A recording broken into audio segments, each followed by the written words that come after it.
Hello and welcome to the penultimate episode of NBL Overtime for season 2025. And the road teams right now are absolutely dominating the series. We all thought it was going to go home, and I reckon you at home thought it was going to go home, all the way to Game 5. I think that's Game 6 if you count the homes there. But it's been the road teams that have been dominating this one. Pete Hawley doing a fantastic job across the playoffs so far in the final series. And Damon Lowry, well, it's been a big week for you because you were over in, I believe it was Bangkok with the Gangaroos. Yeah, the Gangaroos went over there for the inaugural, and well done by dropping penultimate twice. Now the Gangaroos went over there for the Bangkok, Thailand for the inaugural Champions Cup with like all the heavy hitters from the Olympics and highest ranked countries in the world.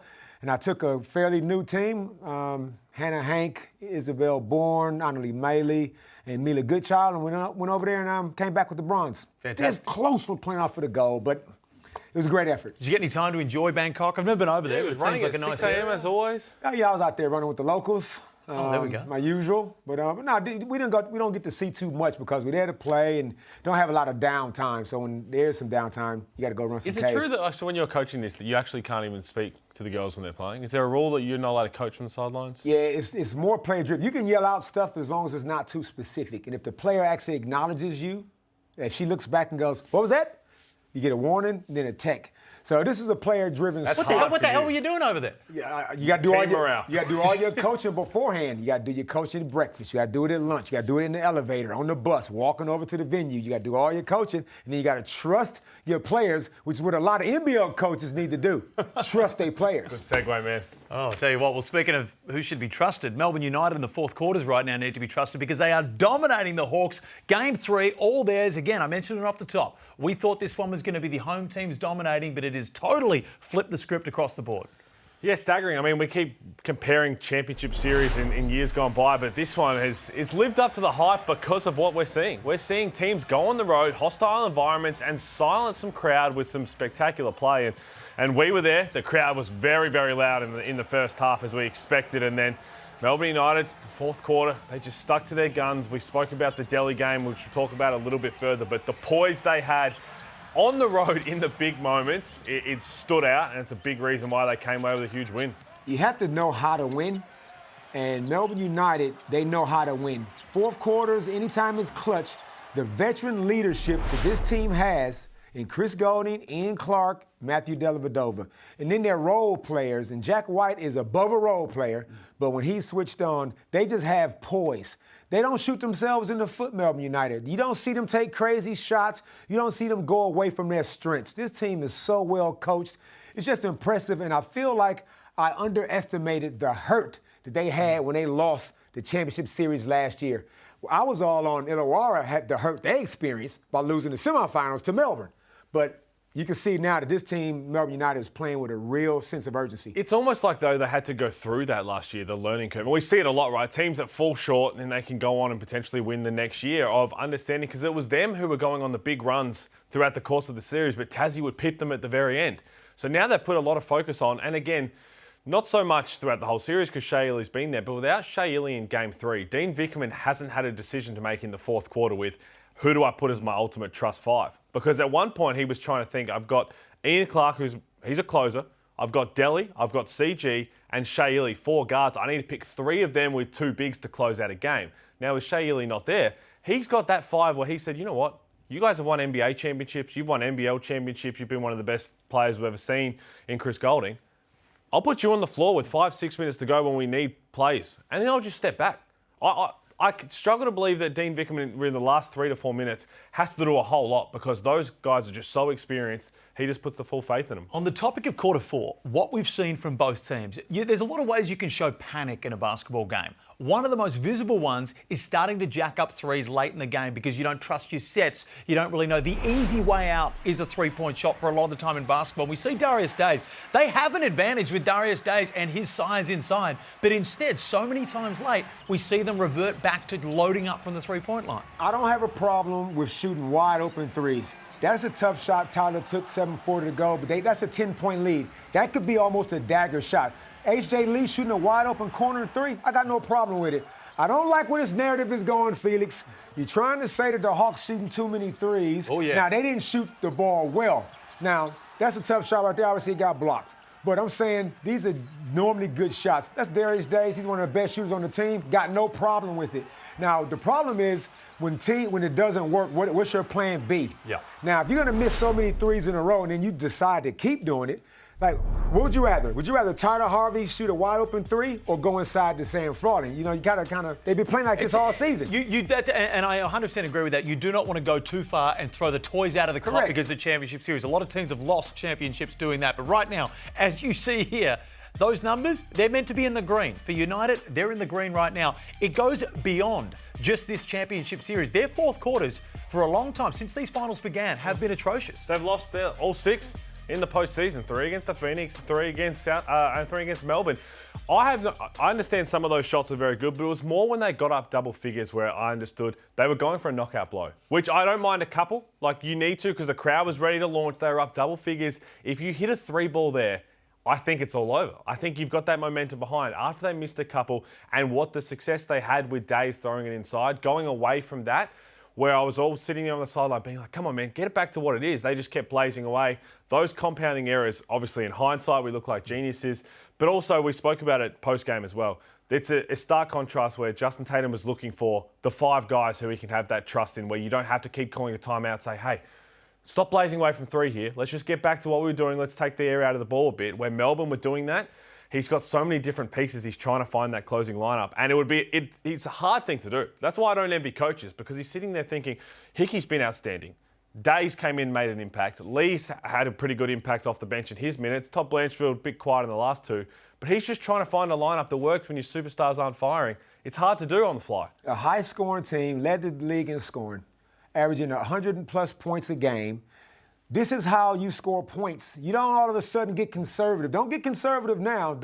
Those same threes that they took in the regular season, you take them threes in the championship series. You at home, you back yourself. Justin Tatum backs them. They just was missing.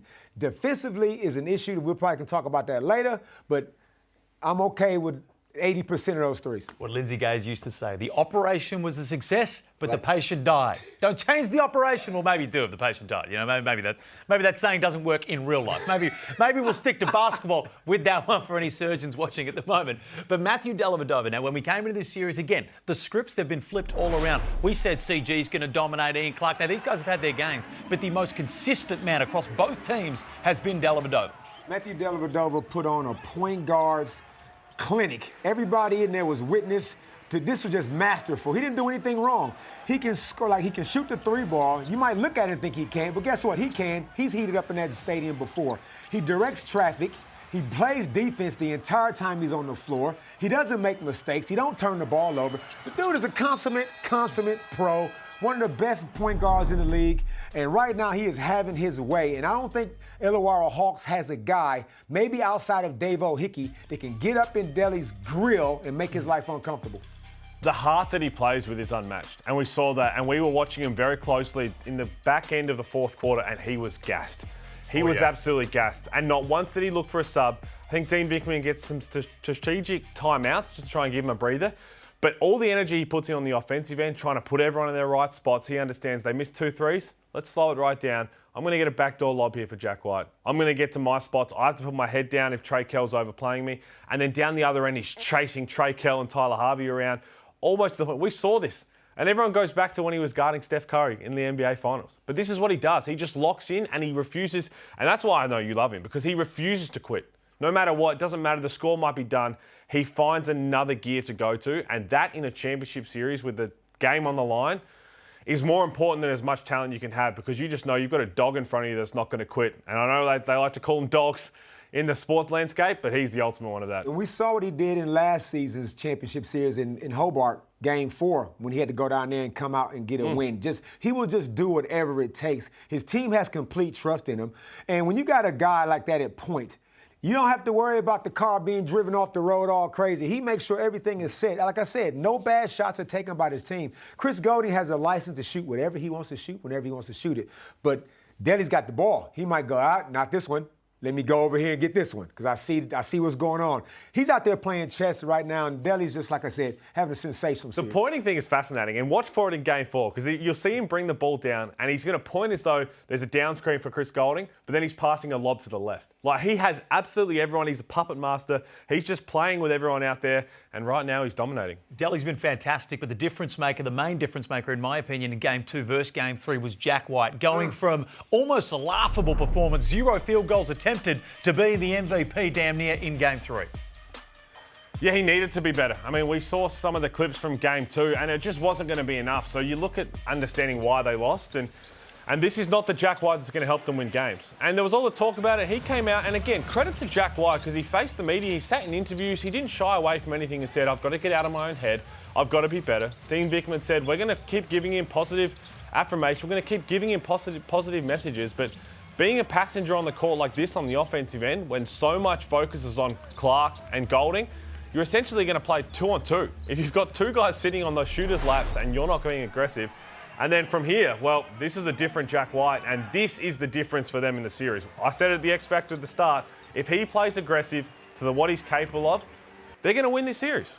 The Kangaroos was in Thailand watching this game, and let me just say, Jack White, when we sat up there and saw at halftime that he was perfect 5 of 5 from the field, the Kangaroo girls, namely Annalise Mailey, said Jack White is going to bounce back. She said his character is unmatched. She said that his personality and good things happen to good people. These is her words. I'm sitting there watching from a game point of view, but like you said, the way he owned it, he didn't shy away. He didn't make any excuses. He knew the heat was turned up on him full blast, and he came out there and attacked the game. I've always said that he isn't a scorer like that. He's a accumulator of points.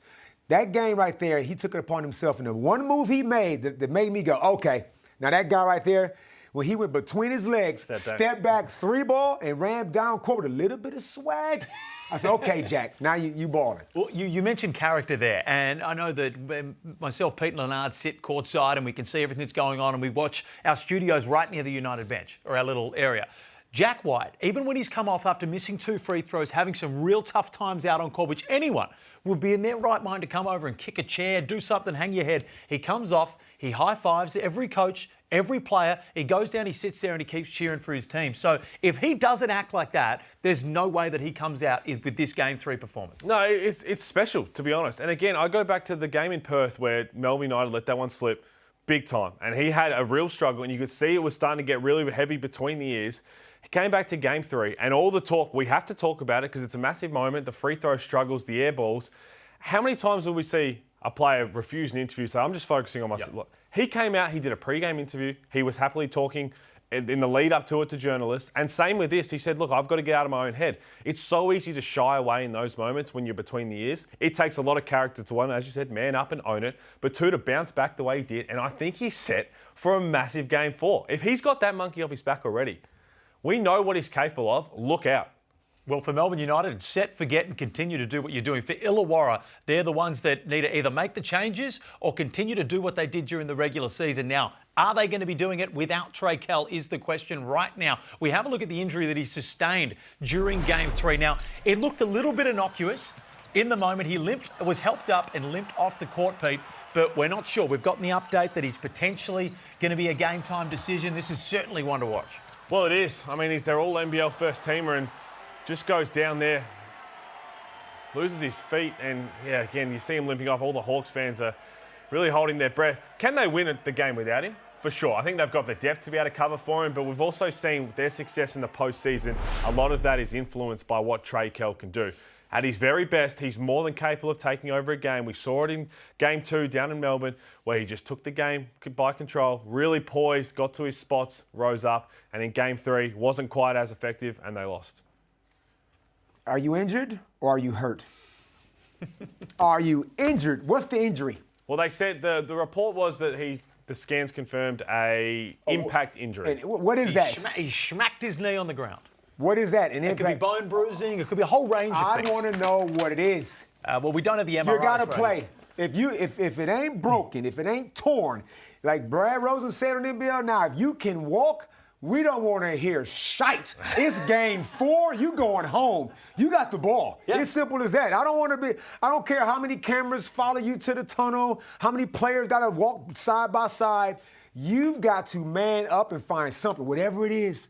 If it's 10%, we need that. If it's whatever it is, I ain't saying you got to go out there and get a triple-double. You've got to play. And like that, like how many times have we seen the Willis Reed coming out of the locker room for the New York Knicks, hobbling on one leg, the Michael Jordan flu game, the Isaiah Thomas L.A. Laker, that finals when he was playing on one ankle. You got to give the Hawks something.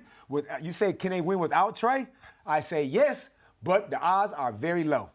Yeah, I'm with you. I think I agree. I think the Shea Lee situation is a little bit different when you're dealing with a long-term concussion that you've had. But the Trey Kell stuff, I certainly think, look, if you can go, and again, we may be speaking out of line. We don't know exactly what the injury is, but the way he walked off the court and everything, you would hope that if he can go, he goes. Well, for the individual reason, for sure, but also you got to understand, your whole team, if you don't win this game, it's over.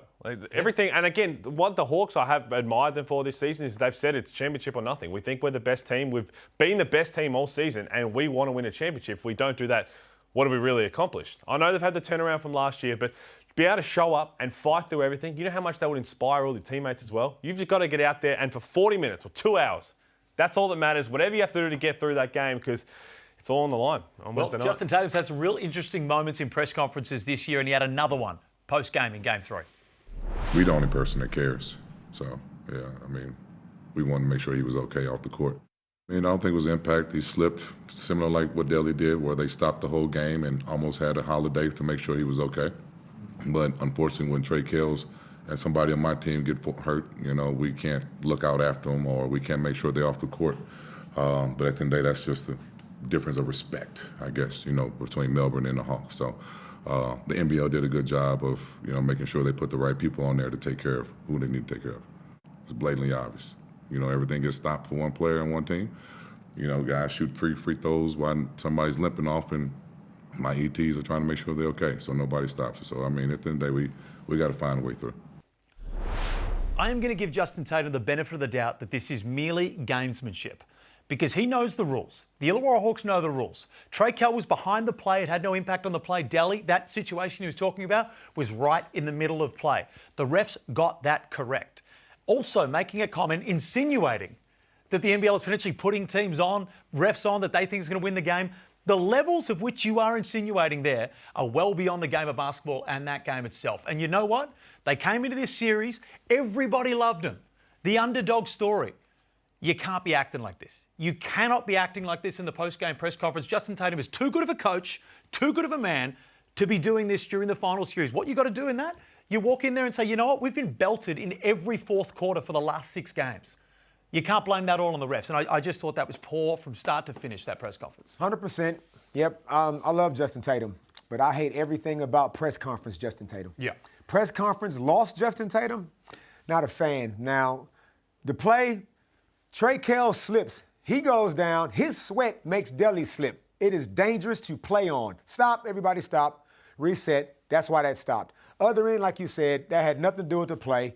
Now, if he was still down, the ball came back down, of course it would have stopped. So to go into a press conference like that, I think this is the evolution that Justin Tatum's going to have to address moving forward as his coaching career. Is clearly he knows his stuff, but there's an emotion, there's an element about him that he tends to go that way instead of directing it at his team, which I'm sure he would in the locker room. But in public and press conferences, to go down that path, like I say, I disagree 100%. With what he said in there about all that. Yeah, I just don't like it either because, again, we've seen it a few times, but that becomes the main story out of the game. That everyone's focusing on that, which you have to do when you have such big statements like that, rather than talking about the team that got up 10 with 7 minutes to go. Yes, they fell apart. They've got to address that. That's one side of it. But you're putting yourself in these positions where you're right there to win a championship. Let's focus on the good things and how you get that better rather than, hey, now we've got to focus on this because of what was said. It just doesn't need to happen because, as you said, they were two very contrasting, completely different things, and they should be seen as such. For 80% of this series, the Illawarra Hawks have played better basketball than Melbourne United. It is purely the fourth quarter. Justin Tatum is doing a great job tactically. The team, for the most part, is doing a great job. It's just finishing off games. And you know what? I think just a bit of poise and experience is showing off for Melbourne United here. They've led by more than 50 minutes It's 81 minutes. I tweeted something yesterday that the Hawks have been leading by to 31 or 32 of Melbourne United. So you're right. They have outplayed Melbourne for the large majority, except take away the fourth quarters. And the blame for this does not lie on Justin Tatum. I think he's coached a pretty good series so far. Their superstars right now have been a little bit hit and miss in Trey Kell and Tyler Harvey. And there's the issue right there. When I said the X factor was Trey Kell, you guys were scoffing. This is what I'm saying. Like, you look at their numbers. Tyler's averaging 13 for the series. Trey's averaging 11. They both average 17 in the regular season. And just so you know, the regular season don't mean a damn thing in the championship series. So those two guys have been down. When you get into two teams into a 5-game series, it becomes a chess match. Dean Vickerman is making adjustments to certain players. I'm watching them top block a lot of Tyler Harvey's pin down action. He's not getting the same looks he's accustomed to getting. And now it's causing the team to not be able to go to a plan B. Sam Frawley getting the ball deep inside the key. He's being surrounded. So it is up to Justin Tatum and the Hawks to figure out a way to counter what Dean Vickerman and the United are doing. And that highlight package from Trey Kell, not once did he come to a 2-foot jump stop around the Mitsubishi Motors logo in the charge circle, which is what he did all game too. Tyler Harvey, we know he didn't hit a 3-ball. I have not seen Tyler Harvey airball. It's probably since he touched down in the NBL. So, yes, they need their superstar guards. Are they the best backcourt in the league? Absolutely. When they're regular firing, season, Pete. When they're firing, this is the whole point of sentences, Damon. When they get to finish, I'll be able to get to my point. You're right. When the regular season, when they were doing it, that's what they're capable of. We just haven't seen it consistently enough. But this is what pressure brings. This is why championship, it's so hard to win a championship. Is that a full stop? You're allowed to jump in Is it now. a semicolon? What is it? You're allowed to jump in now. Nah, my bad, man. Didn't mean to interrupt. But a la James Harden, when James Harden get the regular season MVP and then turn up in the championship and didn't do nothing, that's why we can't factor this stuff in. Yes, I know what you did back then. We are talking about a championship series where reputations are made and destroyed, and you only got 5 games to do it. And the way they're going, it might not get the 5 games. Well, tell you Full what, stop. Shea Ili at the moment with the concussion protocols is a very, very touch and go subject for Melbourne United because he's the defensive player of the year, and we talk about the backcourt that's on offer for the Illawarra Hawks. They want him out there as soon as possible, Pete, but we just don't know. This stuff is so touchy that you don't really know whether is he out for the rest of the year, what's going on. I mean, there's so much more to it for Shea Ili, who's had a massive history of concussions. Now, the last 2 he had, the one before that was in Adelaide a couple of years ago. This one, there's small hits. There's small hits that are still having lingering issues with him in a couple of days later, where Melbourne United understand this better than anyone. And I think they're understanding of, you know what, we'll give you all the time you need. He's a father of 3. Basketball is minuscule in the whole scheme of life. If little knocks like that are causing issues a couple of days later, yes, he can pass his concussion test, which, by the way, he's probably a pro at. He's done so many concussion tests over the time, so that's not the issue. It's loud noises, it's bright lights, it's all of that. If he's all these little things that he's got to tick off to get on along the way, they're just going to take a step back. Shea Ili's the ultimate. You talk about Matthew Dellavedova being all heart. You know if Shea Ili's 100%, he's playing. There is nothing. It's like Damian Martin. Damian Martin would have every finger dislocated, he's still playing. Shea Ili's the same, but when it comes to the head, when there's so much more to life, they're not going to mess with it. No chances. If he shows one symptom, Exactly. one symptom, you out. No, sorry, Shea, we got to look after you. Ian Clark, do you have any concern with the way that he played? Now, Melbourne United came out with it, with the way that he played in Game 3. Is there going to be more of an issue in Game 4 with Shea if Shea's out in this one? You just saw they won without Shea. It don't matter. Tom Coppins might come on and get some more minutes. Who knows? I mean, but if the Illawarra Hawks played, I think the Illawarra Hawks struggled. I thought it was a mulligan. They had a terrible game. That was their worst game of the series for mine. Well, guess what? You can have a worst game in the series one more time and your season's over with. And all the minutes you talk about the Hawks led throughout the series, you only got to lead. You only got to lead at the end of the game.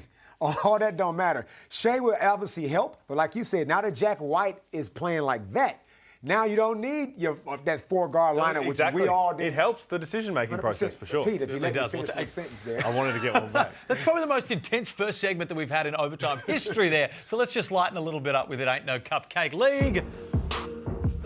Oh, we're starting off. March Madness has approached, and with it, like clockwork, Groundhog Day, this video seems to magically appear on everybody's timelines. NBL News. Here we go on this day, and I thought everybody was sick of this game winner, but then I saw 7 comments. Maybe not everybody's sick of this. Maybe they want to see more of it. So I did a little bit of digging into who was making such comments there. Oh, there we go.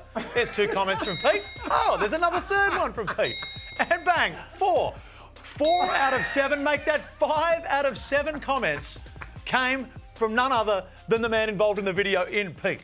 No, actually, the way Twitter works, so I'm responding to the first comment. So everyone tagging me, I responded to that. If you want to talk about Twitter activity, we can get yours up at some point. But also, hey, if you're going to bring up the shot, I won't be mad. Hey, I'll tell you what, you're having coffee with the NBL news guy, and then the day later he does that. It was a little bit interesting, but no, I'll work the algorithm and try to get that one out. We're still trying to get your Eastern Washington highlights. You should have them, but Tyler Harvey took them. Now, talking about cupcakes, and we spent a lot of time together. Now, we've seen Leonard Copeland. He's had some phenomenal moments on TV, but he's also had some of these. He's still trying to. This is like these are recordings. How many times are we going to see the side profile on the back of his head? Copes, the camera's in front, man. We're all looking at the front. What is he looking at? I'm just happy he's got a microphone in his hand. What is he even looking at there?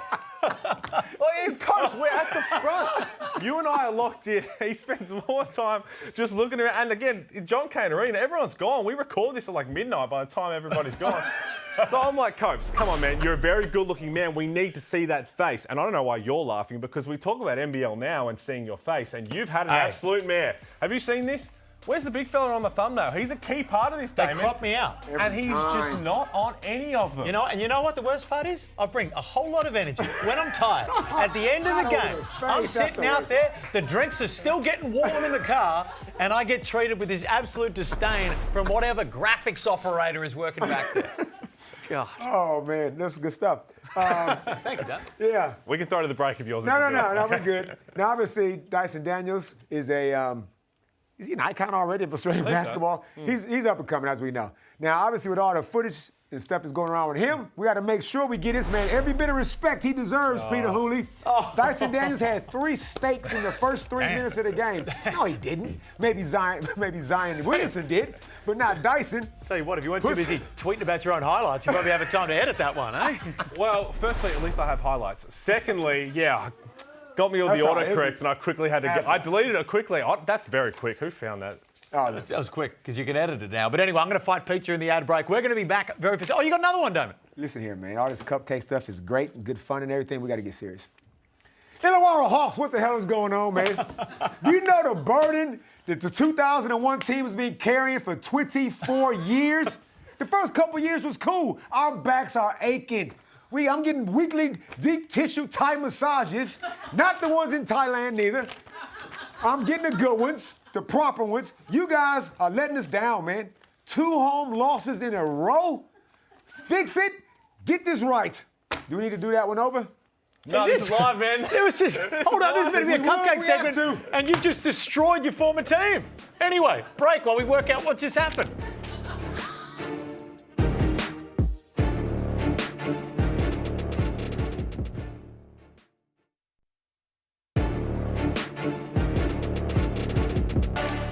Welcome back to NBL Overtime, all thanks to basketball.com.au. Big news with the Sydney Kings. There was a lot of drama in their coaching staff last year and their overall performance, and it's all been solved because the owner, part owner, has stepped in as assistant coach, which I find, Andrew Bogut, of course, we're talking about NBA legend, NBL legend, one of the smartest minds in basketball, stepping in as an assistant coach. But you got to think there's a little bit of a conflict of interest going on. I don't think so. If you got money, you want to be a part of owner and you want to help out on the team, it's not like he's on the team playing. Assistant coach, I got no issue. I like the fact that Bogut now gets to get his fingerprints and get his stamp on this team. Coaching staff, Billy Tomlinson and obviously Daniel Kickett. So Daniel Kickett steps to the side for whatever reason. Bogut comes in. That can only be good for basketball, not only in Sydney, but in Australia. Yeah, I think it's a terrific coaching move. I think Bogut's one of the brightest minds we've ever had in terms of basketball landscape. The chemistry or the relationship he has with players overseas, all of that, being able to recruit players, I think it'll really help the Sydney Kings in the future, for sure. This one, to me, smells like a succession plan because a head coach should always have autonomy over their assistants. Now, if someone's a part owner, you probably don't have that same sort of autonomy unless they have a plan to have Andrew Bogut as the head coach within the next 1 to 2 years. I think that's my call on this one. And I think he's a good enough basketball mind where I'd love to see him as a head coach in this league at some point. Christian Doolittle re-signing for the Perth Wildcats. Bryce Cotton, the biggest signature. Very, very close to that was securing that of Christian Doolittle. I said it last week, arguably more important for the sake of now you have this foundational piece. So if Bryce Cotton comes back, great. But Christian Doolittle, now that he understands the league, now that he understands that he has a mismatch everywhere on the floor with his size, he's going to continue to get better shooting the rock. But that game he finished the season on was unstoppable, and now they can really build off that. If Bryce doesn't come back, you free up $1 million to go, and I'd still look at bringing Windler back, but if you can't bring Windler back, you've got two massive slices of money there, Damien, to go and put together a big roster. 1,000% playoff. Christian Doolittle, sensational. Better than regular season Christian Doolittle. Good piece, 3-year deal, not go off and get Dylan Windler sorted out. And he looked like he found his stride. We spoke about that second half of the season, especially from Doolittle, where something clicked in his brain and he realised, hey, I can be a dominant force in this league. He was kind of a role-playing defender before that, but he can be a genuine, in my opinion, first-team All-NBL type guy with that same second half of the season confidence. He's a low-maintenance kind of a guy, no issues with him. Him and John really seem to have a great player-coach relationship, which is key. So he looks comfortable with his family in WA. Good on him. Staying on the Wildcats, do we read too much into social media sometimes? Is this one of those situations? No, it certainly isn't. Keanu Pinder posted this with a photo of the Wildcats ball. Perth City showed love, will always be missed. Now, if anyone says we're reading too much into this, you're a fool, because we are not reading too much. He is gone. Yeah, it seems like he's set for a different pasture, right? I mean, we went back to the Perth Wildcats. Didn't have the success individually that he had at Cairns. Had times where he looked like the Keanu Pinder of old, but we know what he's capable of, and I want to see him get back to that wherever it is. And I think he's going to potentially get some big offers from Asian leagues, which would be well deserved. But yeah, it's hard not to read too much into that. No, he's out. Now, I'm not surprised neither, because all season I'm saying, why is he only playing 22 minutes a game? How come he's coming off the bench? It's always something. So again, we talk about player-coach relationship. The John Really, Keanu Pinder relationship, it ain't great. If it was, he'd be playing more and he wouldn't be tweeting or Instagramming, posting stuff like that, whatever that was. He's probably still, to be honest, if he's playing well, he's probably still got some time to Instagram and tweet. But I think Pinder, even losing Pinder, the signing of Doolittle is all that more important. So the Wildcats, they're going to be fine with that one. Xavier Cooks. Now, of course, all the drama that went around there with the positive drugs test, he's now receiving a 1-month ban, which shockingly starts at any given point from the test. So that's not going to impact him at all for NBL 26 unless the Kings decide to post further sanctions on it.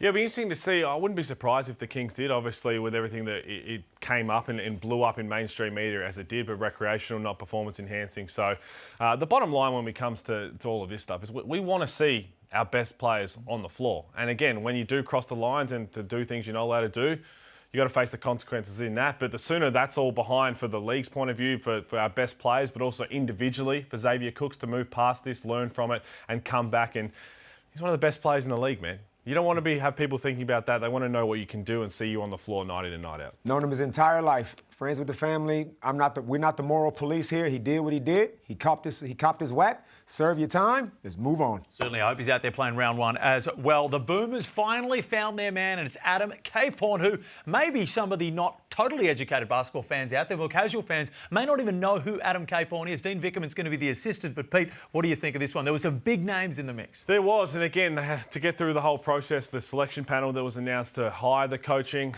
We thought it was going to be Dean Vickerman, was going to be Trev Gleeson. We saw Quinn Snyder's name pop up. Now, Olgun did report that Quinn Snyder removed himself from contention for the head coach role because he couldn't fully commit, which does make sense when you're one of the best coaches in the NBA, but to have Capehorn, who is going to be seeing all these NBA guys, and we understand our medal hopes lie with the NBA players that we have in the future. So he'll be able to have a lot more hands-on with them. And then Dean Vickerman being the associate head coach, I think, is a masterstroke. You need that man involved. It also makes things interesting for Melbourne United in the future. Do players want to go to Melbourne because Dean Vickerman's the associate head coach for the Boomers? I think coaching is a young man's game, not like super young. Well, you still doing it? You coaching a national team. I'm just saying, I'm a relatively young man. I'm only on level 5.7. But Capehorn is the young guy, youngish kind of a guy, Australian. I felt like the coach had to be Australian. I'm just saying. Yep. No, I think it's a good move. And it's good having Dean Vickerman riding shotgun with him. Adam's got the relationships with the guys, and we know how important player-coach relationships are. And I'm telling you, man, them Illawarra Hawk point guards, they just make great national coaches.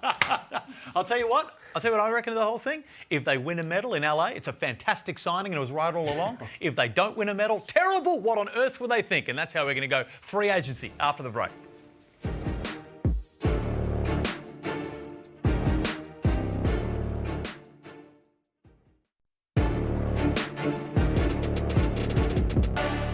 Well, the NBL season is done for all but 2 teams who are in the Championship Series, so it's remiss of us not to chat NBL free agency. And the biggest update so far is Josh Bannon declining his player option. Now, a mutual option, I believe, has been declined.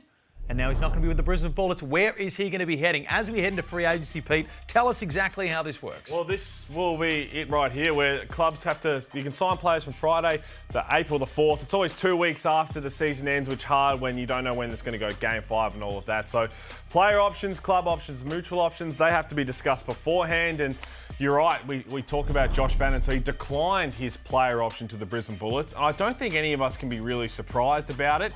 There's going to be a lot of movement. There's going to be a whole lot of movement with potential free agents, seeing who wants to pick up club options, mutual options, all of that. So it's interesting because normally when a player declines a player option, it might be to extend or renegotiate. If you've been balling out and you say, you know what, I don't want 1 more year of this money. Let's renegotiate for 3 more years and let's start getting paid earlier. But Josh Bannon's on the move, and where that ends up, it's going to be interesting to watch. The one for me that I keep hearing is Tasmania. Keep an eye out for the Jack Jumpers. It just seems like he is a Scott Roth type of player as well. He's that blue-collar guy, does all the hard work. He's got to stay healthy, that's the main one, but Tasmania is going to be the key focus, I think. Other teams, I think, are going to come for him. Melbourne United have been interested in the past. What happens with Kyle Bowen there? Kyle Bowen's playing really well right now, but Josh Bannon will be a hot choice. Josh Bannon is probably wants to know who's coaching the team. That helps. I would decline an option too if I don't know who's coaching. So Brisbane Bullets are up in the air, so now you're going to lose good local players because you haven't got your stuff sorted out yet. So Josh should go somewhere, and I hope that Josh doesn't go somewhere thinking he's going to be the man.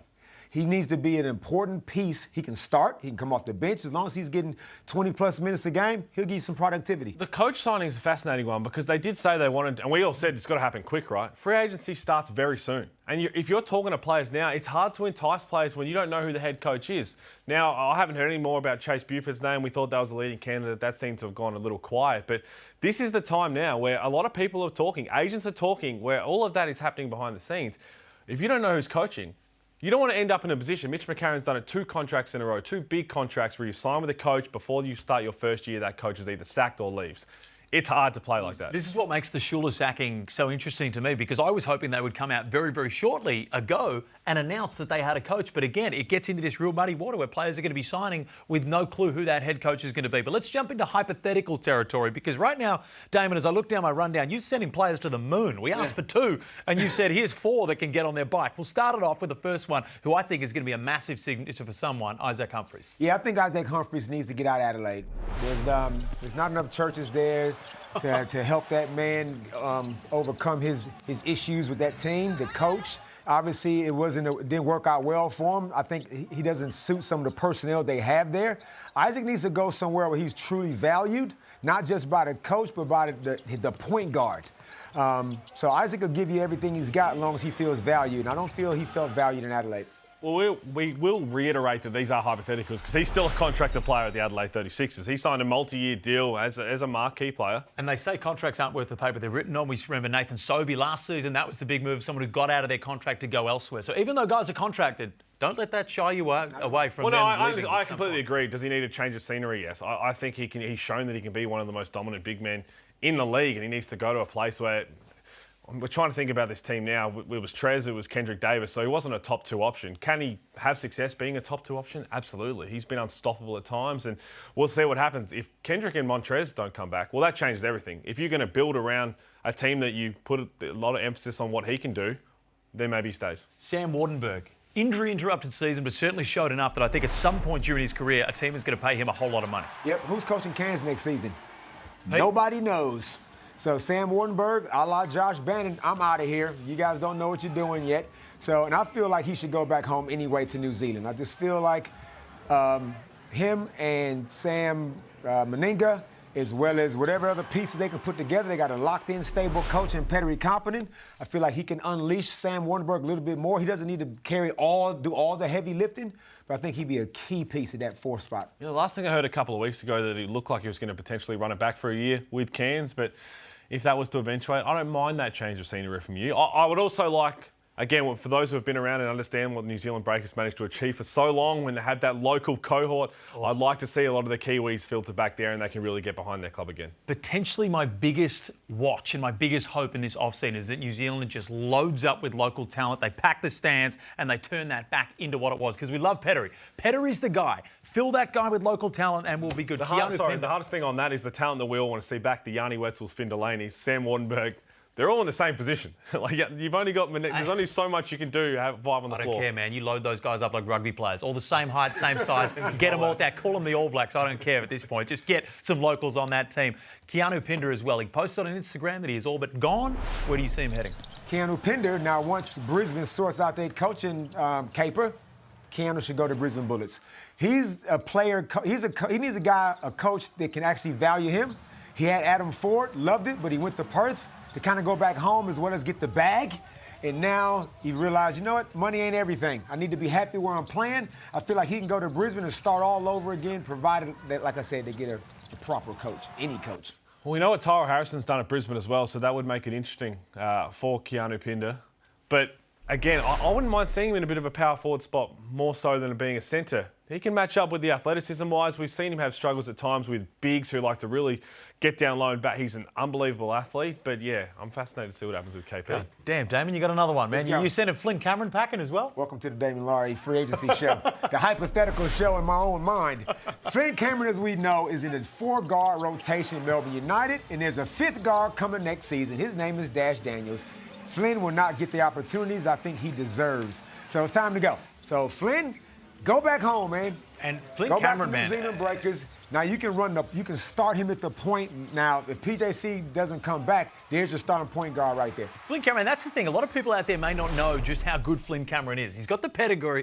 He's got the skills. He is a guy that could potentially start in this league, but he's behind one of the most stacked guard rotations in the league. Yeah, and again, Melbourne United have had a big hand into play with that. With his development, you saw how much better he's getting, learning from those guys, having to fight just to get that opportunity. But now he's just a cage dog. Now he's ready to explode. Whatever that takes, I know Melbourne want to keep him, but whatever that takes if you're in New Zealand, you have to go and get him and bring that back and build around that young star. Well, Damon, you hit the showers, get a towel. I don't know, you just work pretty hard. Bull Qual, where's he going? Well, I mean, he's, again, a contractor player for the Sydney Kings, but we saw that he didn't have the success he had like he did in Cairns on an individual level. Now, I'd like him to go back to Cairns because I think that he is one of the best two-way players in the league when he has that aggressive mindset. The only reason I say this is a potential hypothetical is Sydney's always going to have the money and the resources to go out there and load up with offensive talent. Is he going to be one of the best defenders in the league every year? Absolutely. I just think he has so much more to offer the game, and I worry that's going to continue to be hidden because of all the talent around him in the big market. Back to Cairns, huh? Now, 40 kind of unleashed him as well, kind of brought him out of the NBL 1. Now, again, let's hypothetically say Cairns has a coach next season. I don't mind it. Now he can go back there and be the starting 2-guard, not have 4 other guys at his position. Obviously, Sydney loaded up. You know, they was just too top-heavy at that position. So, good opportunity. And I think my last one is one that you brought up as well. Jordan Crawford. Oh, please, now we someone talking. get this signature. Preach, Pete. To Cairns. I like it. I love that one. This is now, some people are just born to be certain things. You are born to be a leader of just great human. The way that you live your life, Damon, it's admirable. Felix is born to be a media star. But Jordan Crawford is born to get buckets. That's all it is. I thought I was going to cop a straight one there. Forget absolutely anything. Jordan Crawford is born to do one thing, and that's put the ball in the basket. And being in a really structured environment, they had the success there. But you put him in Cairns in a smaller market team where they're going to play quickly. Let that man lead the league in scoring. Well, I've done the maths here, and Brisbane and Cairns are both spending about $3 million next season on their roster, but they're going to win a whole lot of games. Break now, plenty coming up next.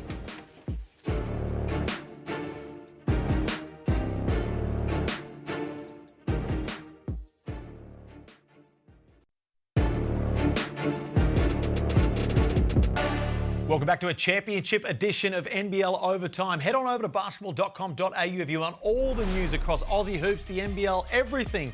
Tatum, tantrum. Jeez, I've done my man dirty. on the headline there. The coach accuses NBL of double standards, bogut coaching. Boomer Ben, is he going to come? Whoever wrote that article needs to be thrown out because there is no way Ben Simmons is ever going to play for the Boomers. But you know what? I'll give it a click and I'll chuck it on. But let's zone in on the one right down the bottom there because that's what I'm most interested in. We talk a lot about Sam Froling. Some people have forgotten about Harry Froling, his brother, who went through the traumatic ordeal. The one-punch attack, was left with a head injury. Finally back out there playing in the NZNBL. And Pete, he did it in stunning fashion. Yeah, his first game back. What an emotional journey it's been. But 32-12, your first game back on the floor where they thought you'd... I mean, we've seen videos of him in the hospital learning to walk again. And he just came out and said, hang on, you haven't really forgot about me, have you? He's got plenty left in the tank. We know his goal is to get back on an NBL roster.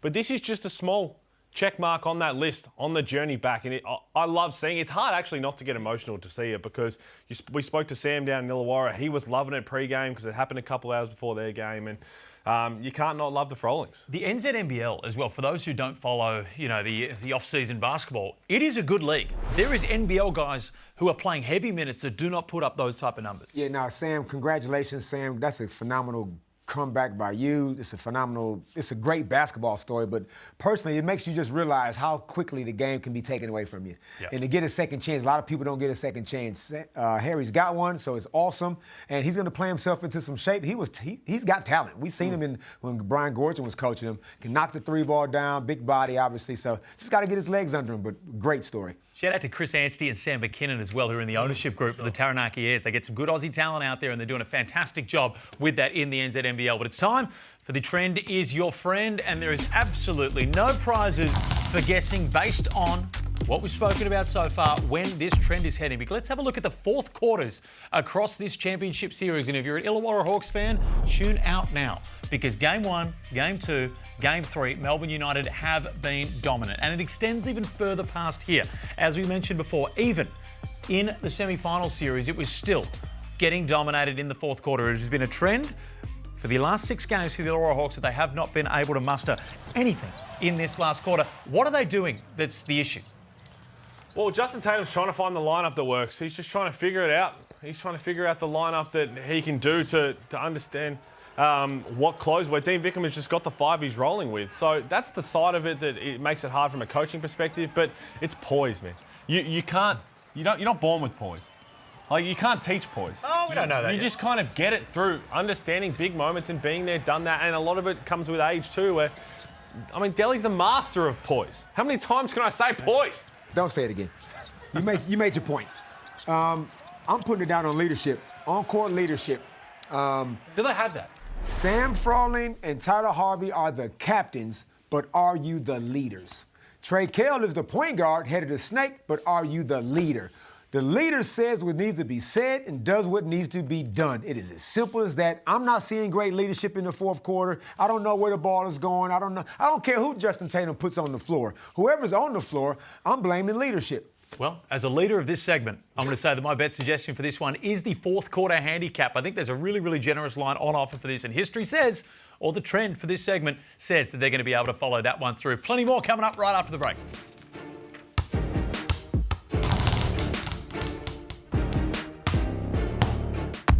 What's gambling really costing you? For free and confidential support, call the number on the screen or visit the website.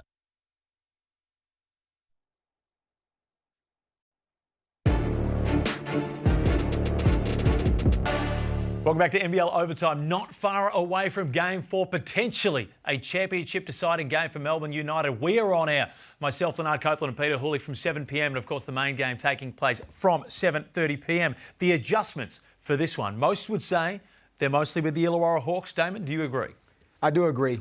The team that loses is the one that needs to adjust the most. So, and my adjustment for the Hawks is Tyler Harvey's got to get better quality shots, and I think he's got to start more with the ball. Now, let's get a little bit X's and O's, Pete, a little bit nerdy.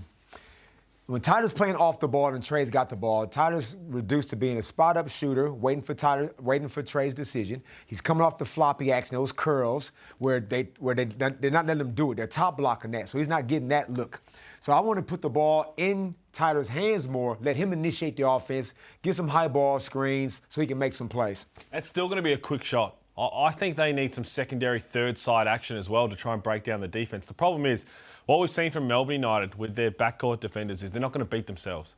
So if you can try and get them a little bit tired, if they're running, imagine a flex where they get side to side to side and then roll the ball in, then Tyler Harvey moving off that. But I'm with you. He definitely needs to the game needs to be easier for him, because when he's firing, it takes 2 shots for Tyler Harvey to put a game to bed. If he starts rolling, it doesn't matter where the defense is, he's launching from everywhere.